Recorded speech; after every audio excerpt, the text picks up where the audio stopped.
a lo que nosotros como seres ancestrales y espirituales, la medicina tradicional de igual manera, nosotros tenemos que ver mucho con la autoridad, que son los mayores también que ejercen de nuestro pueblo.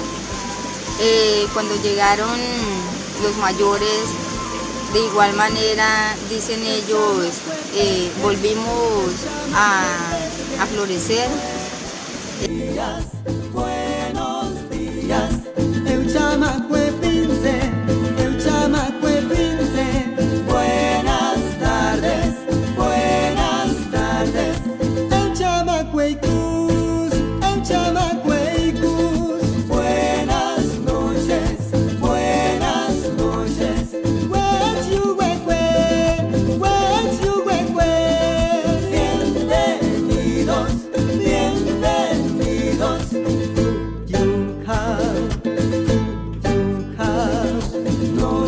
bienvenidos, nos vemos.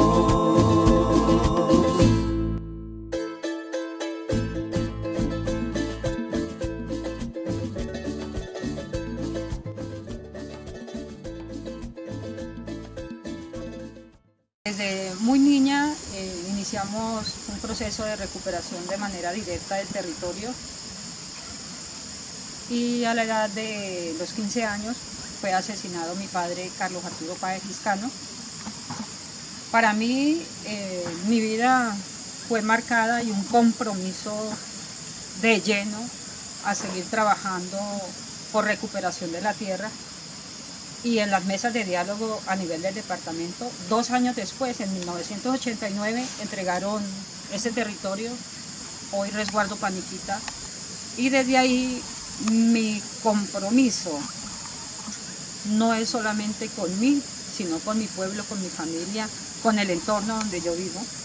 ¿Cómo surge el movimiento indígena en el departamento del Huila por intermedio de nuestro pueblo indígena desde la década del 80 para acá? Hablaba con mi papá después de mis estudios y del trabajo y todo. Hablaba con mi papá, que era oriundo y nativo de Los Dujos.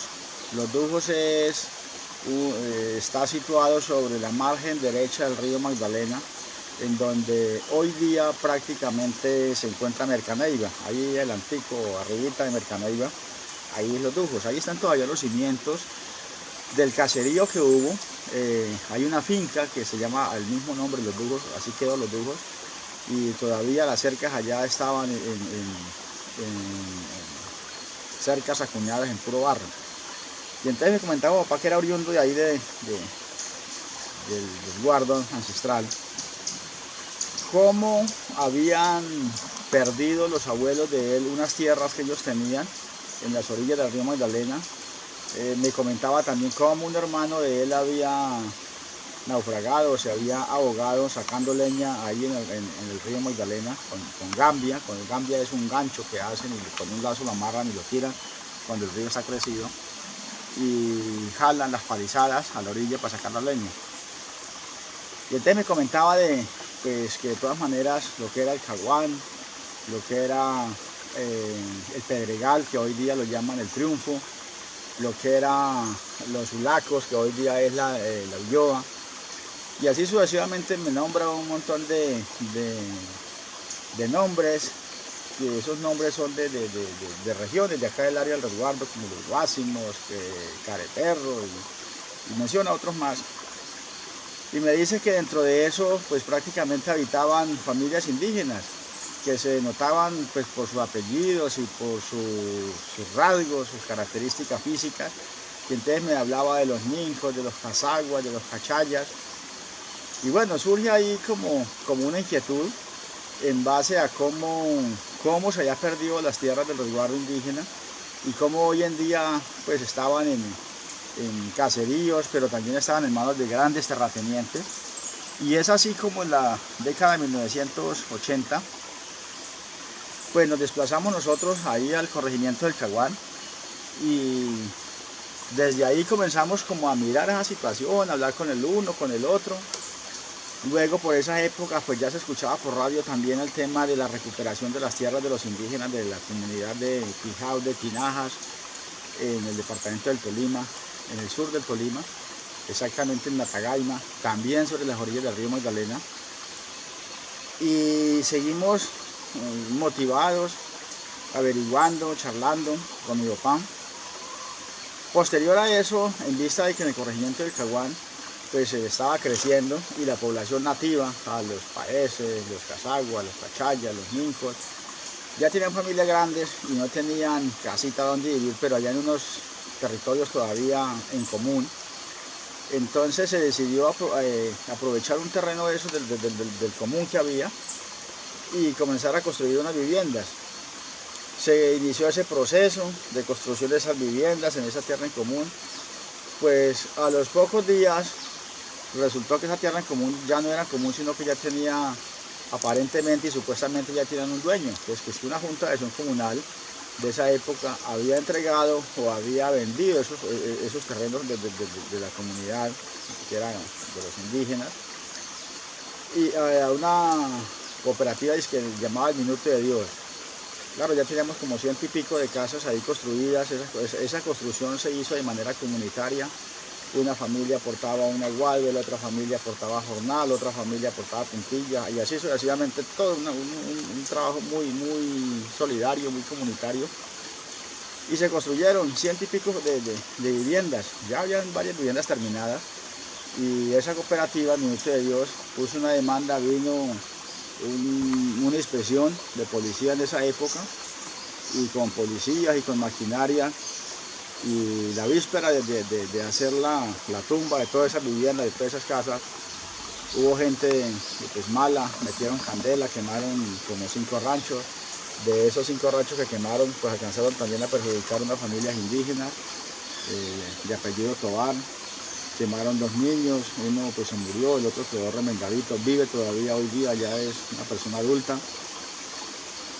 Y en base a eso, pues seguía esa inquietud de cómo reclamar ya esos territorios indígenas que estaban en común y cómo recuperar también esa parte cultural, esa parte espiritual y esa parte socioeconómica del pueblo indígena como tal.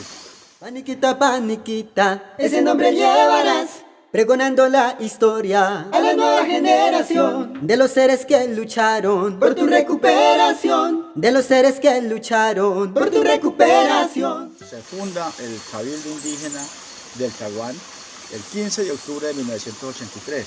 Ahí quedaron de gobernadores inicialmente el compañero Carlos Páez, el hermano Eustacio Páez, quedó un señor Domingo Liscano, quedó mi papá también en el Cabildo, Luis Alberto Quiroga. Y yo pues ahí pegado de ellos, ayudándoles y colaborándoles, pues de todas maneras yo ya estudiaba hasta noveno bachillerato, estaba joven y tenía una inquietud pues bastante social, de apoyar, de ayudar, de que las cosas fueran justas y equilibradas. Y entonces seguimos en ese proceso, capacitando a la misma comunidad, comentándole, concientizándola. Pero la comunidad estaba muy resentida, muy miedosa, y la misma comunidad, tanto de la parte alta de la Lindosa, de la Medina, del Caguán, del Ulloa, en charlas que tenía con los mayores de esa época, estoy hablando de 1983, pues la gente decía que eso era muy berraco y muy difícil entrar a recuperar esas tierras, porque ya el intento lo había hecho Manuel Quintín Lames en el año 1923, y prácticamente en esa época un señor Ricardo Perdomo C. Solano había prácticamente hecho matar una cantidad de indígenas en un sitio denominado Los Limpios, ahí a las goteras del caserío de la aldea del Caguán, hoy día corregimiento. Nosotros empezamos la lucha por recuperar las tierras ancestrales en el año 1982 y empezamos poquitas familias, después se fueron integrando más familias y nos fuimos para una isla de unos terratenientes y a la orilla del río Magdalena, Y allá entonces comenzaron a sacarnos con policía, nos sacaban y volvíamos y nos entrábamos, sembramos colinos, yuca, maíz, y venían también los estudiantes, los campesinos a ayudarnos a darnos alimento, a ayudarnos a fortalecernos para que siguiéramos luchando por la tierra. 1 de diciembre de 1986, de 83 al 86 fueron 3 años. El 1 de octubre sí, iniciamos el proceso de recuperación y nos fuimos para la isla. Entonces allá llegamos, nos metimos a esa isla, comenzamos a trabajarla. Al primer día de una vez amanecimos rodeados de policías, un desalojo, pasó así, nos sacaron con volquetas y todo, eso fue tremenda la situación. Y entonces nosotros hacíamos resistencia ahí, porque éramos personas de que necesitábamos vivir. Y ahí pues nos echaban la policía y sí, nos sacaban a patadas, los niños nos los maltrataban. Estábamos cocinando las alberjas, iba la policía que iban, nos cogían las ollas y nos las daban las patadas y volaban las alberjas para lado y lado. Entonces pues eso fue muy tremendo y nos sacaron como 6 veces y nosotros nuevamente volvíamos otra vez. Hasta que pues un día nos volteamos y subimos en canoa. Y llegamos ahí, estábamos templando un cambuche cuando unos balazos de la parte de allá de la hacienda de Lara, de allá nos dieron unos balazos y nosotros pues todos nos metimos debajo del cambuche que nos estaban apenas armando con todos los niños y todo.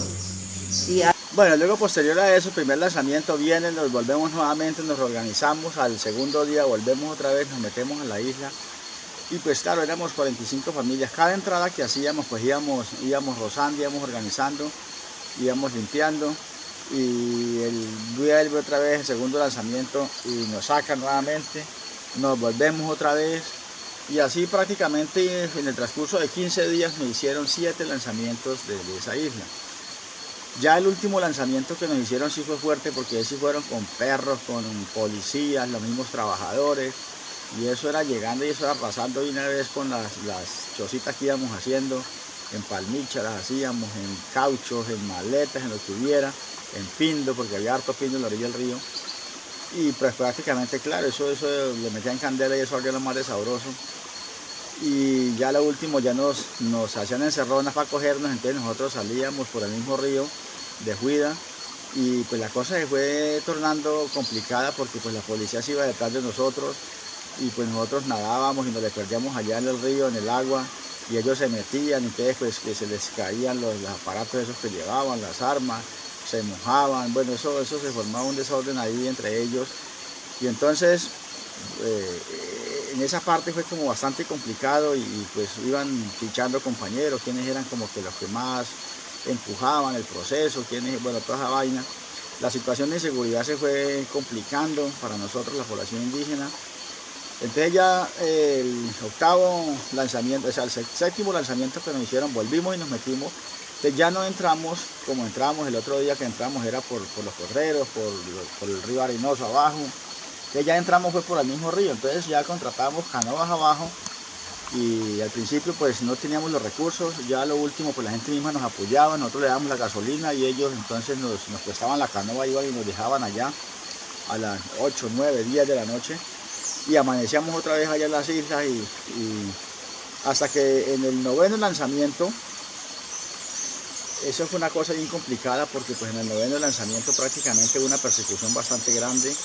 Nos entraron fue vía caballos, la policía entró todavía a caballo, los trabajadores de Oliver Lara Perdomo y Hernán Lara Perdomo que eran los dueños de esa finca Trapichito. Y eso nos siguieron como perros, nos siguieron en todas esas islas. Nosotros pues prácticamente finalmente nos le escapamos, no nos pudieron coger, pues nos perseguían a los líderes y de todas maneras esa gente estaba muy rabiosa por esa situación Y bueno, entonces ahí pues prácticamente ya nosotros volvimos, ya teníamos ya la isla toda rosada y claro, pues ellos que metían candela todo, pues ellos nos ayudaban también a preparar el terreno. Y ya en el 10º vez que entramos, ahí sí ya teníamos semilla lista de yuca, de maíz y todo, entonces ya entramos y eso fue sembrando y una vez nos mandaron los trabajadores al otro día a sacarnos directamente, pues nos le enfrentamos, no quisimos salir, hablamos con ellos, les dijimos pues que de todas maneras muchos de ellos eran del Caguán también conocidos, familiares, pues que no se metieran con nosotros porque estábamos en un proceso de recuperación donde pues veíamos que de todas maneras lo que estábamos haciendo lo estábamos haciendo en derecho y bien hecho, porque pues era una cosa legal que era de nuestros ancestros, que había una escritura, que de una u otra manera ellos se habían apropiado indebidamente de nuestro territorio indígena del resguardo. Y transcurrido prácticamente 16, 18 meses, pues ya habíamos cortado la primera cosecha de plátano, nos llega el otro lanzamiento. Y entonces pues en ese lanzamiento sí ya nosotros dijimos, bueno, aquí nos sacan pero muertos. Entonces pues nosotros nos alistamos, ya sabíamos de la situación, nos alistamos para no irnos, ya conscientes de que si pues nos íbamos a morir ahí, nos moríamos ahí. Igual pues nos daba la misma situación porque pues estábamos sin tierra, estábamos deambulando para arriba y para abajo. Desde la época, desde la colonia pues nos habían puesto a sufrir para arriba y para abajo y estábamos en las mismas condiciones, con tierra, con escritura, pero sin las tierras. Y pues nosotros les dijimos que no nos salíamos porque de todas maneras pues ya mire lo que teníamos ya, plátano, yuca, maíz, los cerdos, unas vaquitas que también habíamos conseguido, las teníamos ahí, se les picaba pasto. Entonces, que dadas las circunstancias, nosotros no nos íbamos a salir, o que nos diera solución entonces para dónde nos iban a echar o qué iban a hacer, pero pues nosotros, o que hicieran cargo de nosotros. Y no, eso se formó una trifulca ahí, ese teniente de una vez me cogió a mí personalmente, me echó mano al pescuezo. Pues la verdad es que los compañeros se metieron y conforme me tendió tenía un buzo verde, entonces un compañero jaló de un lado, el otro compañero jaló de un lado, y el teniente jalándome el pescuezo, la camisa se rasgó, quedé sin camisa, entonces él de una vez me echó mano la paratina, el pantalón, y ahí pues contra una cerca yo me resbalé y me caí, y claro, él estaba tenido de la paratina del pantalón, él de una vez se levantó, y lo que se levantó tal vez para pegarme, yo no sé qué sería, sacó la mano para el lado y le pegó por el estantillo que había ahí de la cerca y alambre y reventó el reloj que tenía. Pues eso fue de una vez como que se envenenó ese señor, y de una vez sacó el revólver y cuando yo lo vi que le echó mano al revólver, yo pegué 3 brincos al estilo del conejo para allí y para acá y caí encima de una canoa. Pues me hicieron 4 tiros, pero pues gracias a los espíritus no me pegaron. Y claro, estaba papá al otro lado en otra canoa también allá pendiente con otros compañeros y se vieron de allá para acá y una vez ya me habían puesto a mí las esposas y yo no sé cómo fue que hizo papá y una vez y le dijo no se lo llevan y se fue encima de mí y yo no sé cómo fue la cosa ahí, yo no las habían asegurado, en todo caso la esposa él me las quitó y las tiró al agua. Igual entonces el mismo administrador que estaba ahí dijo no, paremos esta cosa aquí, dejemos esta cosa aquí, yo hablo con el juez y esta cosa aquí se nos va a complicar, aquí van a haber muertos, no, paremos esta vaina aquí. De una vez, esa misma noche, de una vez con una comisión salí de una vez para Neiva, cogimos bus y nos fuimos para Bogotá.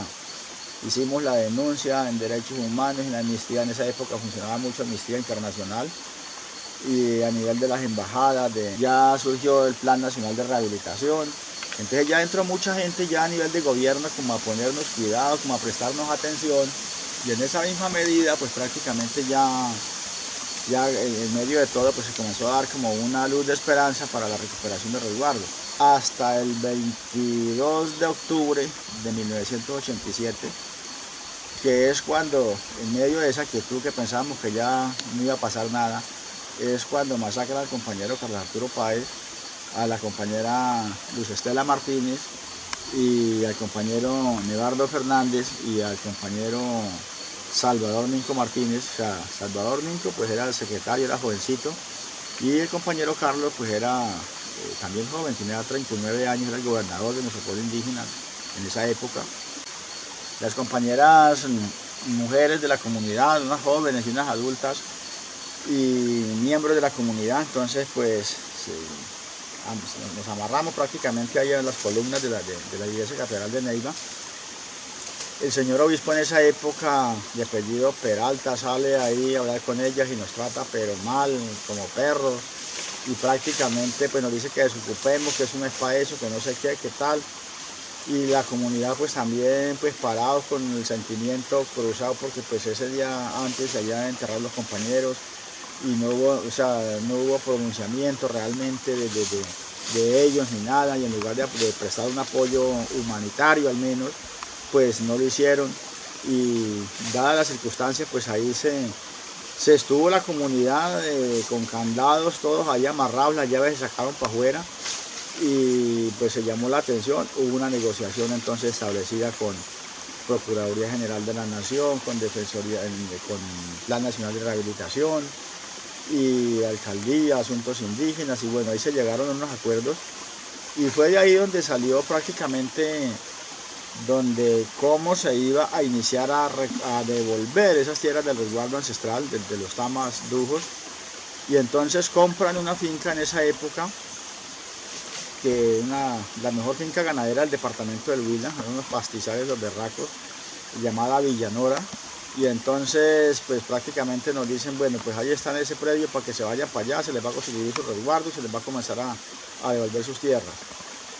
Pues sí, la comunidad, pues en base a los sufrimientos, a todo lo que haya venido dándose pasado, sacó una comisión, vinieron, miraron el territorio, y en ese caso entonces pues les aceptamos el predio allá. Y sí, en el 7 de febrero de 1989, o sea, a los 87, 88, prácticamente a los 2 años, entonces nos entregan parte del resguardo ancestral de los Tamas Dujos y nos ubican en comprensión del municipio de Rivera, colindando con el municipio de Neiva. Esa finca Villanora colinda con el río Arenoso y con el río La Medina, que Arenoso pues divide Neiva con Rivera. Y entonces pues sí, decidimos y sí, nos asentamos ahí, y desde aquí prácticamente hemos venido sosteniendo el proceso de la recuperación del territorio ancestral del pueblo Dujos Tamas, y dentro de eso el proceso del fortalecimiento de la cultura tradicional de nuestro pueblo, ya que pues la verdad es que si en Colombia han masacrado, si en Colombia han acabado con pueblos indígenas enteros, uno de los principales pueblos indígenas que acabaron desde el inicio de la conquista de la colonia fue precisamente nuestro pueblo Tama Dujo, porque al encontrarse en la ruta sobre el río Magdalena, y ellos entraron fue por agua y por trochas, y para ir al Cauca, pues en esa época se hablaba de los cantones, y prácticamente el cantón de entrada al Cauca pues era este cantón por el Magdalena arriba. Pues aquí fue donde se enfrentó la gran mayoría de violencia, de masacres, prácticamente, que en la misma historia que le han enseñado en las escuelas al pueblo colombiano, pues aunque no la han enseñado con la esencia, con la justicia, con la verdad, al menos sí la han mencionado. Y entonces por eso Neiva aparece sitios como Matamundo. ¿Y por qué se le dice Matamundo? Porque es que desde ahí inició el proceso de las masacres a la población indígena, y que se fueron fomentando siglo a siglo, y que se repitió en la guerra de los 1000 días, que se repitió en la guerra de la violencia del 45, que se repitió cuando Manuel Quintín Lame estuvo en 1923 también. Entonces, por ser como se dice, el camino real de los colonizadores, de los conquistadores, de los violadores, de los usurpadores, por ser el camino real, pues prácticamente el pueblo Dujos Tamas fue el que más acarrió en esas épocas, y hasta el sol de hoy, más ha acarreado precisamente la violencia, tanto de los colonizadores como la misma violencia institucional del gobierno. Porque hoy en día, aunque los actores han cambiado, la situación sigue igual, con algunas, como se dice, ganancias para el pueblo indígena, y es que al menos ya ha recuperado parte del territorio ancestral.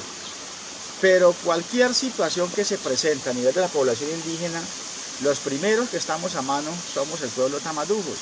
Y entonces, por estar más a mano, somos como los que más sentimos la violencia institucional cuando sacan una norma, cuando hacen una concesión de las aguas, cuando hacen una política pública porque de hecho nos tocan a primera hora, por esa misma cercanía, sin querer, como se dice, queriendo, nos tocan a nosotros y nosotros nos toca defendernos en el sentido de que sí pueden hacer las políticas públicas, que sí pueden hacer muchas cosas a nivel de gobierno, pero que tienen que respetar una jurisdicción especial indígena, que tienen que respetar unos territorios, y entonces ellos quieren venir a imponer y a llevarnos por delante a nuestra madre tierra, a nuestra jurisdicción especial indígena, y ahí es donde surgen los inconvenientes que hoy día todavía tenemos.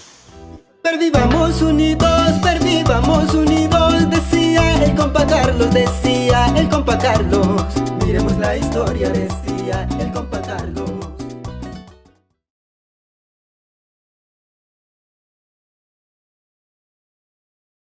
La cultura es de todos. Ministerio de Cultura.